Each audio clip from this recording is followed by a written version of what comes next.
大家好，欢迎收听波波网财经要闻。今天我们一起来听一个最新的经济谈话，王波明对话辜昭明和朱宁教授的关于日本经济泡沫破裂后的30年困局及对中国启示展开了深度讨论。他们有提到，日本1985年至1990年商业地产价格暴涨5倍，泡沫破裂后暴跌87%，企业因资产负债表水下，资产小于负债，即便有现金流也优先还债，陷入资产负债表衰退。政府虽通过借贷集成 GDP， 但因为初期误判衰退时长，导致投资失效。后续又因民众反对缩减支出，拖累复苏至20年。对比中国，他们认为两者均面临资产价格和债务双升，但中国的住宅泡沫更为突出。95后、00后因交房难、就业压力及没买房庆幸的观念转变，购房意愿巨降，其人口下降与泡沫调整同步，加剧经济压力。朱宁指出，中国信贷领域存在国企优先、民企弱势的歧视，其政府兜底的预期，如恒大曾认为大而不倒，这种观念也会催生道德风险，推高投机。顾昭明则强调，中国知晓资产负债表衰退是优势，但人口问题比日本更严峻，依赖出口易引发贸易摩擦，需靠内需破局。双方一致认为，中国需推动信贷分配等极革性改革，才可能避免重蹈日本覆辙。我们下面就一起听听他们三人的具体谈话内容。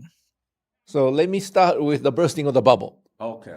Japanese bubble was huge. During that period, of course, people felt rich, spent a lot of money. And then when the bubble burst, asset price started collapsing. And commercial real estate prices fell 87% nationwide. Collapsed, basically. China is sort of similar to Japan with rising asset prices and rising debt at the same time. The private sector, corporate, and the household, they have to pay the debt. 原来有的人觉得房价永远不会下跌，突然有一天突然觉得房价永远不会上涨。 In the national economy, if someone is saving money or paying down debt, you better have someone on the other side borrowing and spending money. If everybody's paying down debt or saving, economy will just contract. And it took myself 7 years to figure out that this was a balance sheet problem, not a structural problem. When people go through this long period of debt repayment, they are so sick of this experience.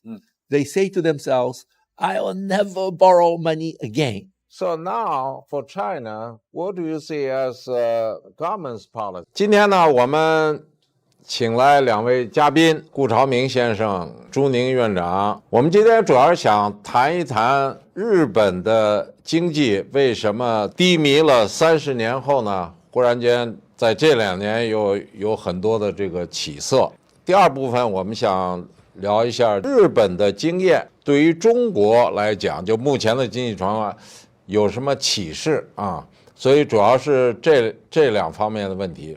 那顾先生呢，我要特别介绍一下，他是日本野村证券研究院的首席经济学家。野村证券呢是日本最大的这个证券公司。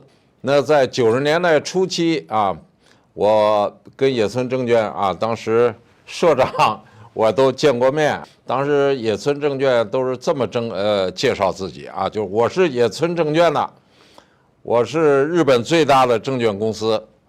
那么同时我也是全世界最大的证券公司，所以这就是日本当时的这个非常的红火。但是呢，因为顾先生呢从小在日本、在美国长大，所以这个中文呢表达比较复杂的事情呢稍微有些问题，所以我们之间还是用英文来进行这个交谈。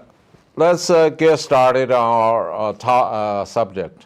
For Japan, after so many years, some people say 30 years, after that bubble, real estate bubble and the currency appreciation, a lot of people say after the signing of the other agreement that pushed up Japanese yen back in end of 80s. 1985. 1985. September, Okay. yes. Some 30 years have passed. I mean, the Japanese economy was sluggish. I mean, growth around zero. So what happened? So let me start with the bursting of the bubble. Okay. Japanese bubble was huge.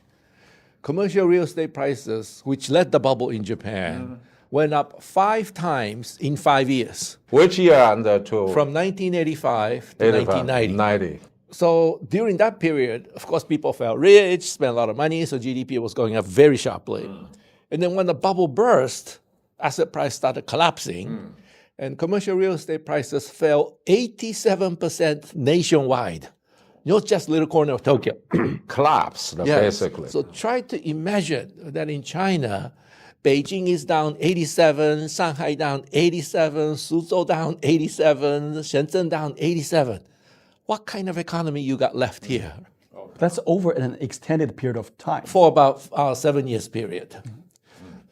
But Japanese economy managed to keep its GDP from falling below the peak. It was always above the peak of the bubble. It was slow, as you mentioned, but it was always growing. So the first point about the Japanese economy was what happened in both corporate balance sheets, because with asset prices for 87%, corporate balance sheets are very much underwater. And why the GDP remained at those very high levels. When the bubble burst, all these people who participated in the bubble, and people participate in the bubble with borrowed money. So all that liability is still up there. Asset prices collapsed, so their balance sheet's underwater. Balance sheets underwater means these guys are all bankrupt, but there are actually two kinds of bankruptcies. One with cash flow and one without cash flow. And at that time, most Japanese companies were still doing very well, selling cars, cameras, household appliances. So they had plenty of cash flow, but balance sheets deeply underwater. So what do you do if you're in that situation? Well, it doesn't matter whether you're Japanese or Chinese or American. What you do under those circumstances is to use the cash flow to pay down debt. Okay. Because as long as you have a cash flow, you can continue to pay down debt. Eventually, your balance sheets will be balanced again. And then you start maximizing profits again. You keep your mouth shut, quietly use all the cash flow to pay down debt. The problem is when everyone does this all at the same time, what happens to the national economy? And in the national economy, if someone is saving money or paying down debt, you better have someone on the other side borrowing and spending money. If everybody's paying down debt or saving, the economy will just contract. And in the usual economy, people like us in the financial sector will take money from the savers, give it to someone who can use it, make sure that this cycle is maintained. And if there are too many borrowers, interest rates are raised. Too few borrowers, interest rates are lowered to make sure that this cycle is maintained. But once a big bubble bursts and so many balance sheets underwater, central bank bring interest rates down to zero. Everybody's still paying down debt. No one's borrowing money. Then the economy starts shrinking. This is what I call balance sheet recession. Japan fell into that after the bursting of the bubble. When you are in that situation, government has to borrow money. And the reason is that private sector individually are all doing the right things, repairing balance sheets. So you cannot tell the private sector, hey, please don't repair the balance sheets, because they'll have to do it anyway. If the private sector cannot change the behavior, the only way to save the economy is for the government to borrow that money. And basically, Japanese government borrow the money. In my view, not very efficiently, and sometimes in very stupid ways. But at least the government was there to keep the GDP from falling. So that's the first part of the Japanese story. The private sector, corporate, and the household, they have to pay the debt, right? I mean, to deal with the balance sheet problems. The only one that's doing the job for GDP is the government. Yes. Okay, when they borrow money, what does the government do with the money to pump up the GDP? Right. So let me give you a numerical example so that you know what the government is doing. Okay. In the ordinary economy, suppose I have $1,000 of income and I spend $900 myself. This is already someone else's income, so that's not a problem. The $100 that I saved will go through people like us in the financial sector, give it to someone who can use it. That person borrows and spends $100. So 900 plus 100, $1,000 against my original income of $1,000. So the economy moves forward, right? That's the usual economy. But in the balance sheet recession, I have $1,000 of income. I spend 900 myself, and I saved $100. This $100 gets stuck in the financial sector. It cannot come out because no one's borrowing money. So the economy shrinks from 1,000 to 900. The 900 is someone else's income. When that person gets this 900 and says, okay, let me save 10% and spend 810, 810 is circulating in the economy, but the $90 comes into the financial sector and gets stuck there because it takes a long time for private sector to repair balance sheets, depending on the size of the bubble. But because the Japanese bubble was so big, many, many years, actually 20 years altogether. So if you are not careful about this situation, economy can go from 1,000, 900, 810, 730 very, very quickly. Okay. And that's what happened during the Great Depression in the United States from October 1929. To stop this thing, the government has to borrow this $100 and spend it. Then it'd be 900 plus $100,000 and GDP is maintained. And that's basically the role Japanese government played throughout this period. The problem, however, is that when we entered the balance sheet recession, no one knew, including myself, that this is a balance sheet recession. At the beginning, we all thought this is just ordinary recession. Whatever the government wants to spend this $100, no one really cared as long as the economy is maintained. If they had known that this is going to take at least 10 years, they would have selected the project much more carefully. Okay. But they thought this is a short-term thing. Just borrow the $100, spend it. And then at that time, the economy stabilizes. But next year, the same thing happens. Yeah. No so-called Keynesian pump priming. So next year, the government comes in, do it again, and then the economy stabilizes. But the following year, the same thing happens. Why no Keynesian pump priming? Very simple. Private sector is still repairing balance sheets. Yeah. They could not respond to the government's stimulus. As a result, we ended up spending money on some very silly projects over all these years. Well, they had one road. They built another road next to it. Okay. And also we call it bridges to nowhere, roads to nowhere. Not all of them are bad. In fact, bad projects were not that many. But, you know, people in the media, but they all find these few bad ones and write a big stories how much politicians are wasting money. And when that kind of talk start coming into the people's mind, they start saying, no, you don't want to spend that money. And that's what kept the Japanese government from spending more money more quickly to stop the balance sheet recession. After the first few years, the Japanese government could not spend the money because of the public outcry. And that basically slowed down the recovery, and that's why it took 20 years. Since last year, probably a little bit the year before last, somehow things started to change, in Japan. So what happened? Well, let me divide the period into two parts. Okay. For the first 20 years after the bubble, we were literally in balance sheet recession because companies were not borrowing money, they're all repairing balance sheets. But balance sheets were largely repaired about 10 years ago, 2012 or so. Companies were no longer paying down debt, they're beginning to borrow money. So that was good. But when people go through this long period of debt repayment, they are so sick of this experience, they say to themselves, I will never borrow money again. Americans who lived through the Great Depression never borrow money until they died because it was such a horrible experience.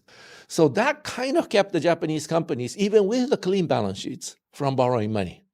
Today, they're still not borrowing money. I look at this number, how much money Japanese companies are borrowing, and I will say, well, not exactly. We are not really out of the woods, which means the government still have to support this economy by borrowing and spending money. And that's still happening, unfortunately. The economy is not expanding. If they don't borrow money, they don't invest. They don't expand their business. They are expanding. They are beginning to invest in new products. Okay. But they're not borrowing money. So we have a wording in Japanese. It's called cash flow management. What that means in English is that if you have a certain amount of cash flow, you put some in the liquid assets, some is somewhat less liquid, and liquid assets to make sure that you get the maximum return on the cash flow you have. In Japanese, the same word, cash flow management, means do everything within cash flow. Don't borrow money, period. So they are burned, basically. Exactly. So last 10 years, companies began to invest, began to have new products, and that's all good. But macroeconomically, they are not borrowing enough, which is why the government still has to run deficit to keep the economy going. I would imagine, for the past 20, 30 years, it's only one guy that's borrowing money. It's Japanese government. What about the debt level of Japanese government? Whether that debt is bad for the economy or good for the economy, we should not look at the size of the debt alone. Okay. We have to look at the size of the savings, which so many people ignore. But once you look at the savings, then you compare the two. If the debt is exactly equal to the savings, then the economy will be moving forward. Yeah. If the debt is too large, then interest rates will be moving higher because people will be fighting for the remaining savings. Yeah. But if interest rates are coming down, that means even though debt might be large, savings is even larger. And we have in this situation for a long time. That's why Japanese interest rates have been so low for so long. And so, yes, the debt is large, but maybe it should be even larger to get the economy out of this mess. 朱教授，你对这个顾先生谈的这些目前日本30年前、30年后，你有什么评论没有？对他，特别是他那个资产花了这么长时间去修复那个资产负债表啊，这个。因为我是研究行为金融的，我们原来在研究经济学的时候，我们做很多关于模型和数据，但是往往忽略了行为啊，对，行为经济学，它的很多企业家的行为、消费者的行为，包括政府官员的行为，都随着时间有非常深刻的改变。就这个宏伟的叙事在发生非常根本的改变。原来有段时间觉得房价永远不会下跌，突然有一天突然觉得房价永远不会上涨。在我这个书《刚性泡沫》里，我们讲到，就是当然现在越来越多人承认了，我们在至少过去一段时间房地产是有泡沫的。那我写了《刚性泡沫》，也有人叫我说是中国的这个泡沫先生。但是我们看到有一点很重要，就是为什么会有泡沫？我经常跟很多人在解释，你就需要一点就可以造就一个泡沫：预期。你只要预计房价会涨或者股票会涨，我再怎么跟你讲这有风险，这有泡沫，你根本都不会听的。但这个的可怕之处恰恰在于什么呢？突然有一天大家都觉得房价不会再上涨。尤其是刚才郭先生讲到，日本的房地产的泡沫主要的推动者其实是商业房地产，在大陆地区其实更多的是住房的房地产。住房。我们国内的年轻一代，比如说95后、00后，我说有一个特别重要的关于我们中国房地产问题，我觉得可能我们现在仍然没有充分意识到，就年轻人啊，你看现在很多人不结婚、不要小孩、不买房子。但这里面很重要一个原因是什么呢？过去这4、5年，尤其是在房地产调控和疫情期间，我觉得年轻一代人经历了3个很重大的变化，咱们这代人没有经历过。第一个变化是什么呢？掏空了6个钱包，买了房子，付了首付，房子交付不了。原来中国投资者觉得说，再怎么不行，我房子还在，我砖还在，我有个实体资产在手里面。后来发现付了钱未必能拿着。第二点呢，整个这个就业市场的压力和难度比原来大了很多。当然第3点，这是其实我在清华的学生，我在高金的学生都在跟我讲的。5年前没有买房的年轻人，回过头看他当时没有买房那个决定，他觉得自己好幸运，觉得自己好明智，逃过了这一次整个房价的调整。10年前这是不可想象，年轻人都觉得说，当时没买房子，我实在是太错误了。对。现在觉得，多亏了当年没有买房子，就是他的亲身经历教育他，房子并不是一个那么好的资产或者投资。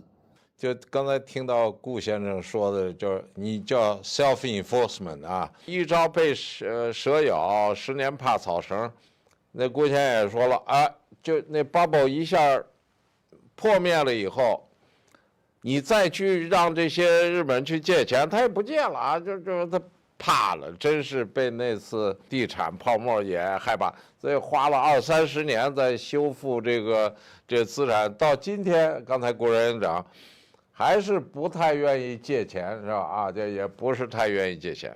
看看日本现在的这个经验，对中国现在目前的情况有什么样的这个教训？回到改革，这个咱们国内改革特别重要，就是还是我们必须得承认结构性的改革，因为有很多经济面临的问题是结构性的问题，不把根本上的这种结构性的问题解决，通过结构性的改革来解决，你的问题就一直在那儿。这个金融领域里面就说不要浪费任何一个危机，危机告诉你这儿有个问题，那你就要真正的下决心去解决这个问题。我们过去这30-40年的市场化改革里面，很重要的一个就是让所有的要素最后都由市场决定。但我觉得经过了这么久的这个改革之后，我觉得只有一个领域还没有很成功的完成这个改革，是什么呢？是信贷和信用领域。你去银行贷款，银行首先会问你，你是国企还是民企啊？还是国企民企的问题。对，其实最后能让市场觉得，不论你是国企民企，我看看你的经营水平，我看看你的利润水平，我看看你的今后发展战略，我来决定我怎么来分配你的这个信用，而不是说看你背后所有制啊。When we fell into balance sheet recession 34 years ago, no one had any idea what we were going through. Bank of Japan brought interest rates down to zero, nothing happens. You put in the fiscal stimulus, no pump priming. You try the structural reforms to no effect. I mean, Japan did quite a bit of structural issues. Still, the economy is doing very poorly. And it took myself 7 years to figure out that this was a balance sheet problem, not a structural problem. So it was very difficult to convince people that when you are in this situation, where there's a situation called fallacy of composition, individually, everybody's doing the right thing. Collectively, you get the wrong result. In this situation, the government has to come in.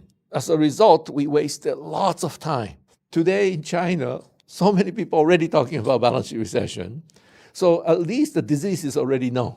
The magnitude of the disease might not be so as bad as in Japan, but at least the disease is known, and you know what to do with it when it happens. So that's a huge advantage China has over Japan compared to 34 years ago. But there are things on the other side too. For example, Japanese population was still growing when the bubble burst and kept on growing for 19 years until 2009 when it finally peaked. So that 19 years, so-called deflation in Japan has absolutely nothing to do with demographics. However, in China, the population decline and the bubble burst are happening on the same year. But in the Chinese case, I think this is a serious issue because for Chinese people to come back to borrow money to buy apartments, they must get this notion that the prices from here will start going up. The adjustment that is needed for people to come back in will be much, much lower than in the Japanese case. For Japan's experience of the last 30 years, the private sector is not borrowing money. The government has to step in. So now, for China, what do you see as government's policy to handle or to cope with the current economic growth, the problem? What do you see as some sort of a solution? I understand that government is spending more money. Yeah. The question is whether that's enough. More government spending than probably better than less. Okay. That's one point.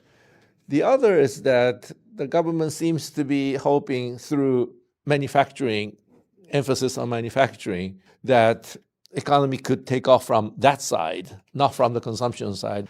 But that alarms people outside China, that China may go for the export-driven growth. But just like Japan 30-some years ago, China is running the largest trade surplus in the world. Yeah. So if a country running the largest trade surplus in the world try to use export to get out of the recession, all the other countries will be very, very upset.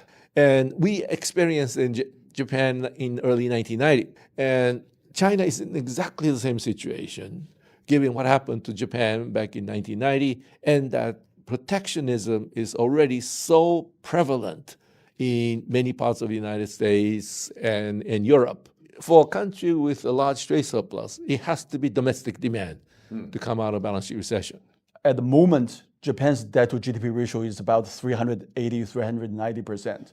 And for China, that ratio increased by 100 percentage points within a matter of 5 or 6 years, from 2010 through 2016.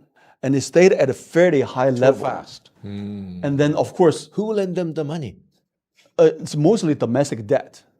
So the banks, and some of the financial products. And then I think that's why starting around 2016, China started a wave of policy trying to stabilize the leverage ratio for the nation. But that's also leading to the slowdown in the economy. Right. Just like many other countries in the world, national leverage ratio increased again. In one way, I think China is sort of similar to Japan with rising asset prices and rising debt at the same time. In China, many people believe as long as I'm important enough, the government will eventually bail me out. So if I'm the largest SOE in the country, of course, the government cannot afford letting me down. Maybe similar thoughts went through the mind of Evergrande. Given that I'm the largest real estate developers in the country, how can you afford letting me down? But that's actually providing a perverse incentive for people to borrow beyond their means and speculate. So I was sort of moral trying hazard problem. Exactly. I was trying to use that to explain why housing and many other investments are just so speculative, because people are having this moral hazard issue in the deep mind of their thinking process. So That's the guaranteed bubble you're talking about. Yes. The current situation is really, everybody felt the pinch. Somehow they don't feel they're going to spend. The number comes out at 5%, this and that, everything is great. The people is really confused. Everybody feel pain. We are experiencing they call downgrading consumption. We will spend less. In every field. So you don't feel like consumption is really picking up? Yeah, the numbers are there not matching. Somehow they feel this coming back of consumption is going strong or whatever.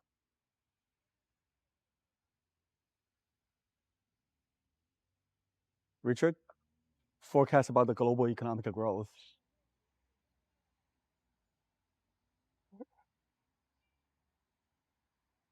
I think advanced countries are facing this very difficult period of how to tighten monetary policy when there's so much excess reserves already in the system. This is the first time in history where we're faced with this problem, right? I think there are so many things that humankind has never experienced. Never experienced. Exactly. Yes. And this one is the cost of QE, as it were. Exactly. I totally agree. This is the center of the campus. I think this is the center of the campus. He studied at the St. John University, which got rolled into Jiaotong University after... St. John is part of... My mother is a graduate of St. Is that John. right? She's Yes, a after Shanghainese. liberation,